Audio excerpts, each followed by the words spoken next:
Serial Anupama में इस वक्त जो तूफान उठा है उसने हर किसी की सांसें रोक दी हैं। मंच के पीछे की वो अंधेरी गलियां, बैकस्टेज की धड़कनें, वो सिसकती आवाजें और कांपते कदम इस बात का इशारा कर रहे हैं कि कोई बहुत बड़ा विस्फोट होने वाला है। इस सबके बीच अनुपमा जब स्टेज के किनारे खड़ी होती है, उसके चेहरे पर आत्मविश्वास होता है, लेकिन अगले ही पल जैसे ही उसे ये पता चलता है कि उसी प्रतियोगिता में उसकी अपनी बेटी राही भी हिस्सा ले रही है, तो उसके चेहरे से रंग उड़ जाता है। वो एक पल के लिए जम सी जाती है। उसके होंठ कांपने लगते हैं और आंखों में सवालों का सैलाब उमड़ आता है। वो धीमे धीमे पलटती है और प्रेम की तरफ देखती है। उसकी आंखों में वो सवाल तैर रहा होता है जो हर उस इंसान की आंखों में होता है जिसे अपने सबसे करीबी से धोखा मिलता है। वो बस यही सोच रही थी, तुम्हें सब पता था प्रेम, फिर भी तुमने मुझे क्यों नहीं बताया। उसकी जुबान जैसे सूख गई हो, वो बोल नहीं पा रही, लेकिन उसकी आंखें सब कह रही थीं। प्रेम उसकी नज़रें चुराता है, फिर टूटे शब्दों में कहता है, मैं तुम्हें बचाना चाहता था अनुपमा। तुम पहले ही बहुत कुछ झेल चुकी हो। मैं नहीं चाहता था कि तुम्हारा टूटा हुआ रिश्ता और ज़्यादा दर्द दे तुम्हें। लेकिन अनुपमा उस वक्त प्रेम की एक बात भी सुनने की हालत में नहीं थी। उसका दिल तो जैसे चूर चूर हो चुका था। वो जोर से चिल्लाती है, प्रेम, तुम्हें अंदाज़ा भी है तुमने क्या कर दिया। अब मुझे अपनी ही बेटी से मुकाबला करना पड़ेगा, और जब वो मुझे स्टेज पर देखेगी तो मुझसे और भी ज़्यादा नफरत करेगी। तुम समझ रहे हो, वो मुझसे शायद जिंदगी भर बात ना करे। इस वक्त अनुपमा की आंखों से आंसू गिर रहे होते हैं, लेकिन उन आंसुओं के पीछे एक गहरा गुस्सा भी होता है, एक टूटन भी होती है जिसे कोई भी शब्द बयां नहीं कर सकता। अनुपमा के लिए यह मुकाबला सिर्फ एक प्रतियोगिता नहीं है, यह उसकी मां होने की परीक्षा है, उसकी भावनाओं की लड़ाई है और अपने ही अतीत से दो दो हाथ करने की घड़ी है। लेकिन कहानी यही खत्म नहीं होती। जब अनुपमा बैकस्टेज जाती है तो उसे एक और ऐसा सच पता चलता है जो पूरी तरह से उसकी हिम्मत को हिला देता है। उसे ये जानकर झटका लगता है कि उसकी बेटी राही की टीम में कोई और नहीं बल्कि उसकी पुरानी जानी दुश्मन निशा भी शामिल है। वही निशा जिसने कभी सालों पहले अनुपमा की जिंदगी को तहस-नहस कर दिया था। वही निशा जिसने उसके घर में आग लगवाई थी, जिसने उसकी शादी तोड़ने की साजिश रची थी। और अब वही निशा एक बार फिर वापस आ गई है, लेकिन इस बार वो सिर्फ एक प्रतियोगिता जीतने नहीं आई। इस बार उसका मकसद है अनुपमा को पूरी तरह मिटा देना, उसे मंच से, लोगों की यादों से, सब कुछ से खत्म कर देना।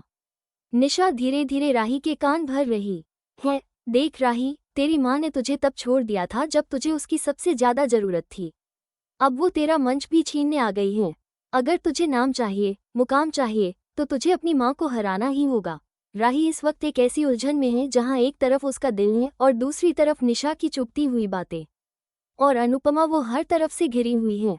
एक और उसकी माँ होने की जिम्मेदारी, दूसरी ओर उसकी प्रोफेशनल पहचान और सबसे बड़ी बात उसके अपने अतीत के जख्म। अब कहानी एक ऐसे मोड़ पर आ चुकी है जहां हर किरदार का एक एक कदम न सिर्फ उसकी किस्मत तय करेगा, बल्कि रिश्तों की बुनियाद को भी हिलाकर रख देगा। किसी भी हाल में, किसी भी कीमत पर, राही अब पीछे हटने वालों में से नहीं रही। उसकी आंखों में गुस्से की एक तीव्र ज्वाला धधक रही थी। दोस्तों की ओर घूरती हुई उसने एक सख्त लहजे में कहा, अगर मेरी माँ को लगता है कि वो यहाँ आकर मुझसे ये कंपटीशन जीत लेंगी तो उन्हें गलतफहमी है। अब मैं कुछ ऐसा करूंगी जो कोई सोच भी नहीं सकता। और ये शब्द सुनकर लग रहा था जैसे कोई साइक्लोन धीरे धीरे आकार ले रहा हो। तभी एक ऐसा झटका आता है जो हर किसी की सांसें थाम देता है। कंपटीशन से ठीक एक रात पहले, जब पूरा हॉल सुनसान और अंधेरे में डूबा था, तभी कोई परछाई अनुपमा के ड्रेसिंग रूम के आसपास मंडराने लगती है।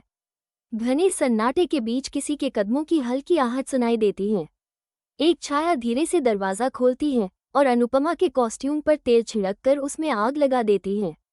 थोड़ी ही देर में पूरा कमरा धुएं से भर जाता है।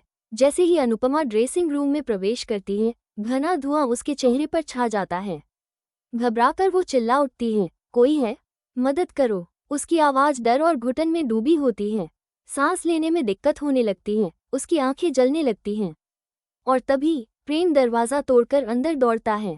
बिना समय गंवाए वो अनुपमा को अपनी बाहों में उठाकर बाहर खींच लाता है। बाहर भीड़ जमा हो जाती है, सब भागते हैं, पानी डालते हैं, बट तब तक बहुत देर हो चुकी होती है। अनुपमा का कॉस्ट्यूम पूरी तरह राख में तब्दील हो चुका होता है। हर कोई हैरान और सदमे में होता है। सबके चेहरे पर एक ही सवाल, आखिर ये किया किसने। शक की निगाहें इधर उधर दौड़ने लगती हैं। कोई कहता है क्या ये राही ने किया, किसी और का शक निशा की तरफ जाता है। लेकिन फिर भी कोई ठोस जवाब किसी के पास नहीं होता। क्या ये किसी तीसरे शख्स की साजिश है जो अब तक पर्दे के पीछे था, जो नहीं चाहता कि अनुपमा मंच तक पहुंचे? अब तक सदमे में डूबी अनुपमा अचानक उठ खड़ी होती है। उसकी आंखों में ऐसा ज्वाला भड़क रही थी मानो उसने अपनी कमजोरियों को राख से मिटा दिया हो। वो आंसू पोंछती है और कांपती आवाज में बट मजबूत इरादों के साथ कहती है, अब चाहे कुछ भी हो जाए, मैं रुकने वाली नहीं हूं। अगर कोई सोचता है कि वो मुझे इस मंच से दूर रख सकता है तो वो गलत है। अब मैं सिर्फ डांस नहीं करूंगी, मैं सबको दिखाऊंगी कि एक माँ क्या कर सकती है। मैं राख से भी खुद को दोबारा खड़ा करूंगी और उस मंच पर ऐसी वापसी करूंगी जिसे दुनिया याद रखेगी। भीड़ में सन्नाटा छा जाता है। सब हैरान हैं, मगर अनुपमा के इरादों को देखकर उनके अंदर भी हिम्मत जागने लगती है। लेकिन ये तूफान अभी थमा नहीं था। उस रात चांदनी की हल्की रोशनी में राही अकेली खड़ी थी। उसकी आंखों से चुपचाप आंसू बह रहे थे। इतने में पीछे से एक धीमी मगर शातिर आवाज आती है, याद रखना राही, अगर तूने अपनी माँ को नहीं हराया तो वो तुझे हमेशा के लिए पीछे छोड़ देगी। वो फिर तुझसे सब कुछ छीन लेगी। सोच ले, वरना उसी आग में तू भी जलेगी जिसमें वो जलने वाली थी। ये शब्द थे निशा के, और वो राही के कान में जहर घोल रही थी। राही की आंखें लाल हो जाती हैं। वो आहिस्ता से सिर हिलाती है और बर्फ जैसी ठंडी आवाज में कहती है, अगर मेरी माँ मंच पर आएगी तो मैं वो करूंगी जो कोई बेटी अपनी माँ के साथ करने की सोच भी नहीं सकती। उसके चेहरे पर अब सिर्फ एक लक्ष्य है, जीत, हर हाल में, हर कीमत पर। अब कहानी एक ऐसे मोड़ पर पहुंच चुकी थी जहां रिश्ते, खून, विश्वास और साजिश सब एक दूसरे से टकरा रहे थे। अब सवाल ये नहीं था कि अनुपमा डांस करेगी या नहीं। असली सवाल ये था कि क्या वो मंच से जिंदा वापस लौटेगी भी या नहीं। क्योंकि मंच पर जो होने वाला था वो टीवी इतिहास में पहले कभी नहीं हुआ था। अब वहां सिर्फ तालियों की गूंज नहीं होगी, अब वहां आंसू, आग और शायद खून की बू भी होगी। एक माँ और बेटी के बीच की डोर अब टूटने के कगार पर थी, और उस डोर के एक तरफ राही थी, गुस्से में अंधी, और दूसरी तरफ अनुपमा, अपनी पहचान के लिए खड़ी हुई। अब इस जंग का अंत क्या होगा? कौन जीतेगा और कौन बचेगा? देखते रहिए अनुपमा, क्योंकि जो तूफान अब आने वाला है वो आपके दिल को झकझोर देगा।